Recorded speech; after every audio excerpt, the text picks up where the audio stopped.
What's going on, guys? Here we are with Dark Souls Remastered, doing a little PvP here in the Burg. Been PvPing a lot lately. Really like the remastered version of this game, having a lot of fun. Let's jump right into the PvP matches. If you haven't tried PvP in this game, then you're in for a treat. It's really active right now on the PS4. It's really fun. A lot of pretty decent competition out here. I don't remember the competition being quite this good as some of the players I've played over the last few days, as far as being consistently good. A lot of people using some pretty good dueling setups, which is exciting. Because in this first clip, I'm not in my dueling setup. I use something that's a little better. I'm actually, using medium armor here, and a lot of people are actually. Your typical Chaos Blade, S-Stock, Gold Tracer, that sort of thing, high voice. The Pyromancer setup that I have, it's better for, like, if I'm going to take on some gankers or something, and primarily low level, due to Pyromancy doing an extreme amount of damage if you boost it with Crown of Dusk and the Bellowing Dragon Crest Ring. So right here I'm fighting a turtle, and I'm using the Gold Tracer, trying to build up some bleed, trading hits here. I had more HP there. Gold Tracer is really good against people that turtle with a shield and like a rapier and an S-Stock, or even a spear for that matter. Spear will probably be a little bit harder due to the range. But yeah, you can build up bleed, apply a lot of pressure. It's also good against people who are pressuring in on you, really fishing for backstabs. In this match, we're playing against somebody with a Silver Knight Spear. I recommend using a Chaos Blade against the Silver Knight Spear, or any spear really. It's great for trading hits. It does a lot of damage. You got the running R1, which can bridge the gap, get you closer to him. Just an overall good weapon. I really like it a lot. And this next match, we got somebody here with a Sunlight Blade. Now, you see that I swapped to the Crest Shield. Crest Shield, I believe, makes you completely immune to magic damage if you're blocking. So it really helps, especially if you're mid-rolling and you can't flip or you can't fast roll, to avoid some of those Wrath of the Gods and such techniques as that. You can just block them with a Crest Shield. It's a good technique to remember against magic users. And I think actually right here I'm using the Darkwood Green Ring. If you have the Darkwood Green Ring on, against these guys that buff their weapon, just flip until the buff runs out. You don't want to trade blows with these guys. And actually right here, I don't do that because I'm just impatient. I don't really care about if he beats me or not. I'm just impatient. But if I really wanted to win or have a better chance at winning, I would flip that buff out, and then he really won't have a chance to reapply it. It takes too long, which will give you opportunity to backstab that opponent. So we got a good, nice running R1. I tell you, the running R1's pretty good on a Chaos Blade. You just got to be careful against. You could set yourself up for a backstab if you overcommit to it. So here we got looks like medium armored full giants versus Chaos Blade versus medium armored full giants Chaos Blade Pyro. So just a replica right here. So it's basically who is the better backstabber here, and who has the better spacing, the better baiting. There's a lot of technique to these kind of matches, and I really enjoy it. And sometimes, you just have a bad break and you don't get the win. You don't. Sometimes a little luck plays into it, but really it comes down to who's got the better spacing and the backstab abilities. Right now I'm really defensive when I play like this, and right now we're just kind of fighting each other out. And he got a little aggressive there. See that running R1 I was telling you about earlier? He just overshot it, and I was able to get a backstab on him there, which is now giving me the advantage of the fight. It only takes one backstab to swing the measures in your favor, so you always got to be on the defensive and very patient. So now he swaps to his turtle game, and I thought I had a Gold Tracer on, but I didn't. But he just played that poorly right there. I got the victory there. Alright, so we're going up against a flippy Chaos Blade.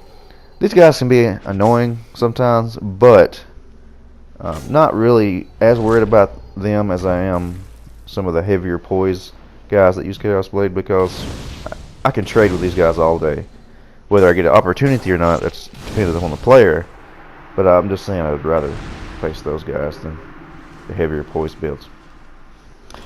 Alright, so looks like we've got the Fury Sword on now, which is one of my favorite weapons, and this guy is fishing for a backstab really hard, which is fine.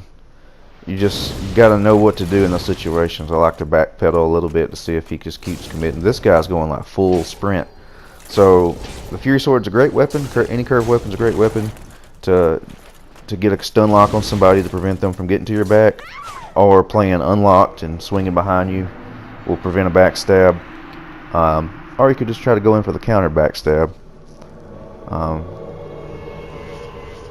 And this is actually an invasion here. Looks like we're taking on two guys. Using the Fury Sword again. The Fury Sword is just a great weapon. It's got a lot of wide range, so if you've got people like circling around to your back, it's good. If you're wanting to stun lock people, it's got more range than the Gold Tracer, even though it's not as fast and doesn't do the bleed damage the Gold Tracer does. However, if you can actually play very steady with the Fury Sword, you can play in a way that allows you to have a good cadence, a good timing. You got a pretty good victory right there, spamming the pyromancy, one of my favorite things to do. Now we're back at it, doing a little duels again here.